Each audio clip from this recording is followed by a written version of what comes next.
Today, Australia runs on coffee. The morning begins with the hiss of an espresso machine. A barista calls flat whites. Someone grabs a takeaway cappuccino before work. At night, families order pizza. Supermarkets stack olive oil, pasta, parmesan, salami, tomatoes, basil, and garlic on shelves as if they have always belonged there. But they have not always belonged there. Not in the way they do now. There was a time when the smell of garlic drifting from a kitchen could make people turn their heads. A time when espresso was strange, pizza was unfamiliar, and a long, loud family lunch felt almost foreign to the Australian idea of home. And the people carrying these habits across the sea were not welcomed as cultural heroes. Many came with little money. Some arrived with no English. Some were mocked for their accents. Some were told to keep quiet, fit in, and become less Italian. Then, during the darkest years of the Second World War, some Italians in Australia were branded with two cold words that could change everything. Enemy, alien. So how did people once treated with suspicion help reshape what Australia eats, drinks, celebrates, and calls normal? The answer is hidden in tiny places. In a backyard where tomatoes hung red and heavy from wooden stakes. In a market stall before dawn. In a suitcase carrying a photograph, a rosary, and a handwritten recipe. In a crowded cafe where machines screamed steam, pouring a dark drink that would change Australian cities. This is not the story of Italians creating Australia by themselves. First Nations peoples had cared for and fed this land for countless generations. British, Chinese, Greek, Lebanese, Vietnamese, and many other communities also transformed the country. But Italian migrants brought food as family, memory, pride, and a promise that home could still live at the table. Before this change, much of Australia lived by a simpler food rhythm. Meat and vegetables, tea in the morning, a pub meal, a roast on Sunday, bakeries, butcher shops, small grocers, and modest dining rooms. There was nothing wrong with that world. It carried its own comfort and tradition. But many Australians had not yet tasted slow-cooked tomato sauce, parmesan, olive oil, or a proper espresso. Then came people who knew that lunch could become an event, that a garden was a second pantry, and that the best tomatoes came from soil, sun, patience, and hands stained red for picking them. Long before the great post-war migration, Italians had already found their way to Australia. Some arrived during the gold rushes of the 1850s, chasing the same dream that pulled people from all over the world. Others came as fishermen, stonemasons, laborers, traders, cooks, and market gardeners. They were there in growing towns, in coastal communities, and in places where work was hard, but hope was still possible. Then came the war. When Italy entered the Second World War against Britain and its allies, Italian people in Australia suddenly found themselves trapped beneath a shadow they had not created. Government records placed many under the label of enemy aliens. Some had their movements restricted. Some were watched. Some were interned behind barbed wire. Even people born in Australia, people who had lived there all their lives, could be caught in the fear. Imagine it. You have spent years growing vegetables for local families. You have paid taxes. You have raised children under the Australian sun. Then one day, the country looks at your name, your birthplace, your language, and sees danger. Not everyone was interned. Not every neighbor turned away. But the message was clear enough. Belonging could disappear overnight. For many Italian families, the war left scars that were not easily spoken about. Silence became a kind of protection. Children learned that their parents' language could attract attention. A surname could invite questions. A foreign accent could make a person feel small. Yet even in that fear, something survived. The recipes survived. The seeds survived.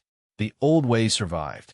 And when the war ended, Australia faced a new anxiety. The country was vast. Its population was small.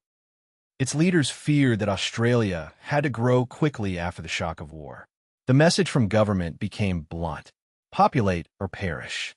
Australia needed workers. It needed people to build roads, factories, homes, railways, farms, and new cities. Italy, meanwhile, was exhausted. War had damaged towns, broken economies, and left many families with very little. For thousands of Italians, Australia seemed impossibly far away. A place at the end of the earth, with harsh sunlight and a language they did not understand. But it was also a place where a family might buy land and children might have chances their parents never did. So the ships came. Men first in many cases. Young men with rough hands and worried faces. They stood on decks, staring at a horizon that gave them no answers.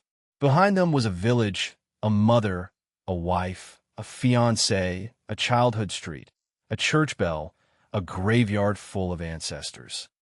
Ahead of them was Australia. For some, the journey felt like hope. For others, it felt like exile. When they arrived, the welcome was often not warm. The work could be brutal. Cane fields, factories, construction sites, mines, rail lines, and market gardens.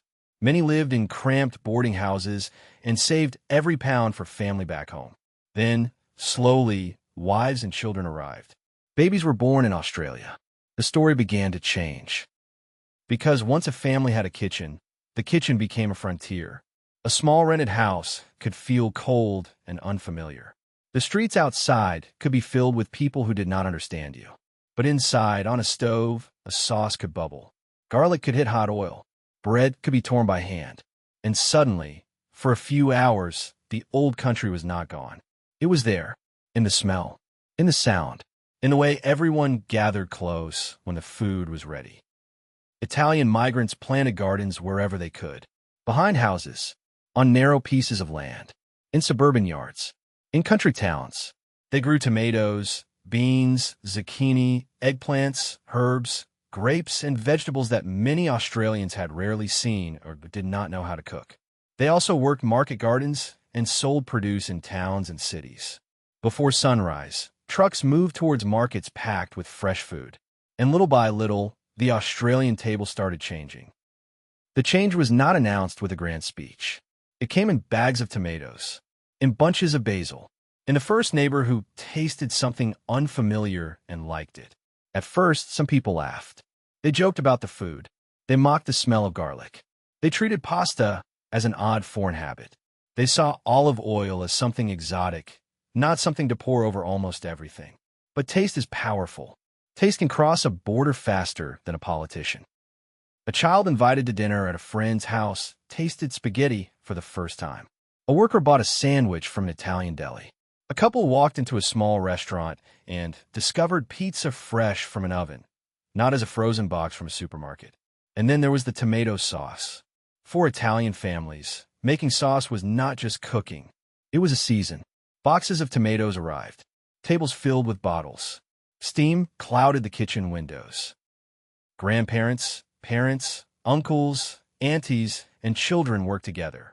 Tomatoes were washed, crushed, cooked, poured, sealed, stored. For some families, this was a ritual as serious as any ceremony. It said, winter is coming. It said, we prepare together. It said, we still know who we are. There is something almost sacred about that kind of work. Not sacred because it is grand or expensive. Sacred because everyone has a place. One person washes. One cuts. One stirs. One tells the children not to spill anything.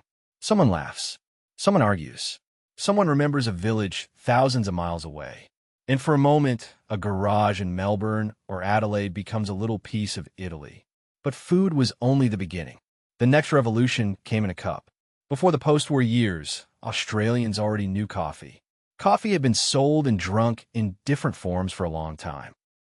But the arrival of European migrants, including Italians, helped give Australia a new kind of coffee life.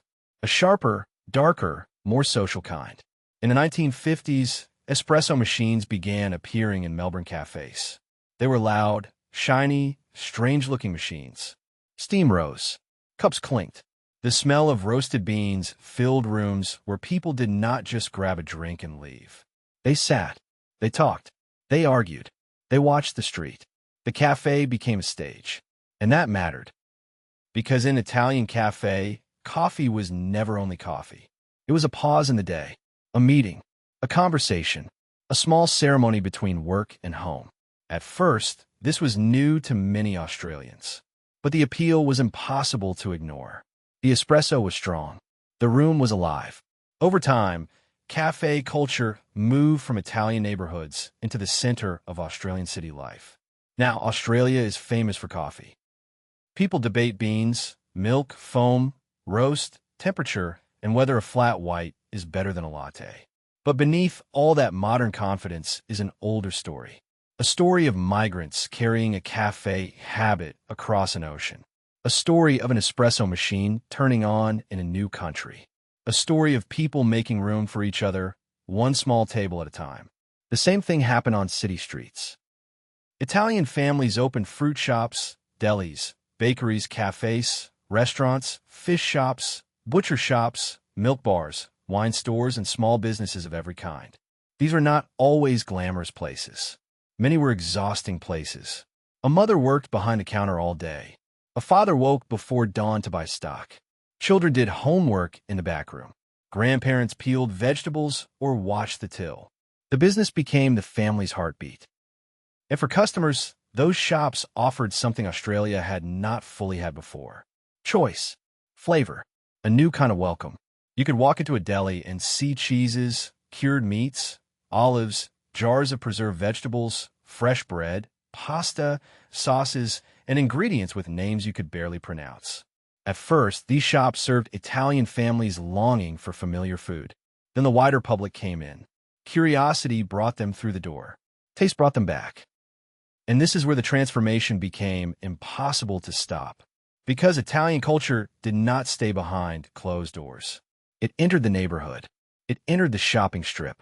It entered Saturday markets, Sunday lunches, soccer clubs, church festivals, weddings, family businesses, and city streets. In places like Melbourne's Carlton and Sydney's Leichhardt, Italian life became visible. You could hear it in the language outside cafes. You could smell it from kitchens. You could see it in the windows of delicatessens and in the old men sitting outside, talking with their hands. For some Australians, these streets looked foreign. For others, they became exciting. For children of Italian migrants, they could be both.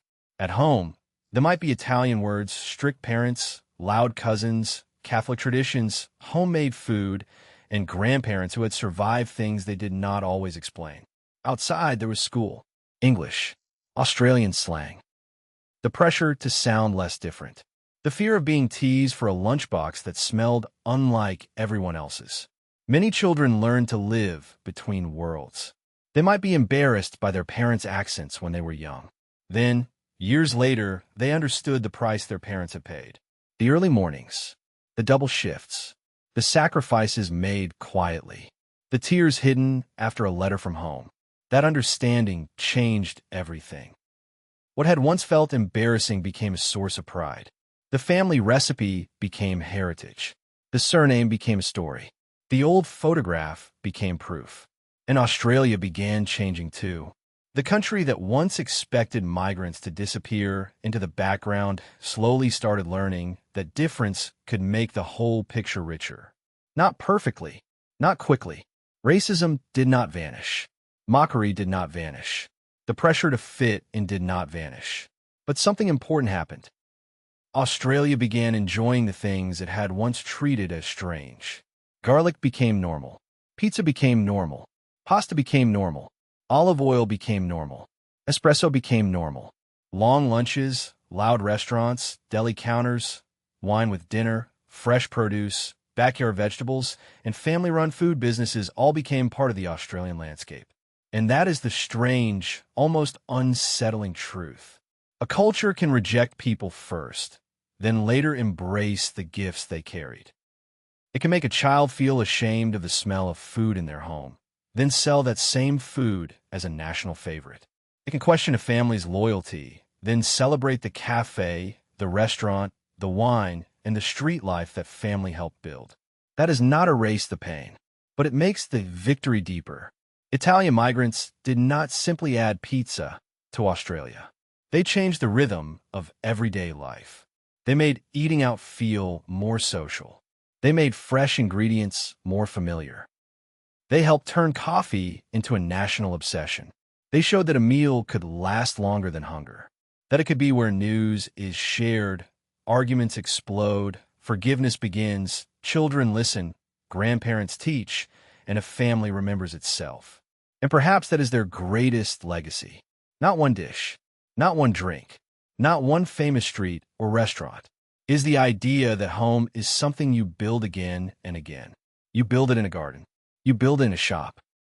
You build it in a cup of coffee handed across a counter. You build it at a table where there is always room for one more person.